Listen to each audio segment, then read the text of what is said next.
Il préside désormais aux destinées de cette institution de contrôle des finances publiques. Mamadou Faye a été installé ce lundi dans ses fonctions de premier président de la Cour des comptes.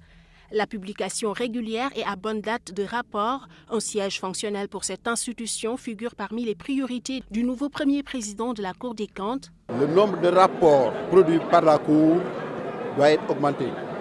Mais aussi, il faudrait qu'on améliore la qualité des rapports, sans compter la production des rapports à bonne date, parce qu'il ne sert absolument à rien d'attendre des années pour sortir des rapports qui datent de 4 ans, 5 ans, 6 ans. Il nous faut un siège fonctionnel. Nous sommes éclatés dans 3 sites différents. Mamadou Faye a, dans son allocution, invité le ministre de l'Économie et des Finances à sortir la Cour des comptes du périmètre de régulation budgétaire. J'ai dit que cela pourrait affecter non seulement les performances de la Cour, mais l'indépendance de la Cour. Imaginez que la Cour ne soit pas d'accord avec un ministre, il suffit que le ministre de l'Économie fasse une ponction pour ralentir les performances de la Cour. Le renforcement du partenariat entre la Cour des comptes et l'Assemblée nationale est aussi souhaité.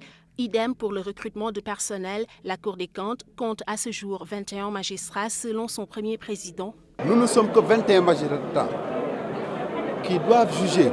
Imaginez des centaines et des centaines de comptables publics qui doivent faire le rapport sur l'exécution des lois de finances pour le contrôle du budget à travers la loi de règlement et la déclaration générale de conformité.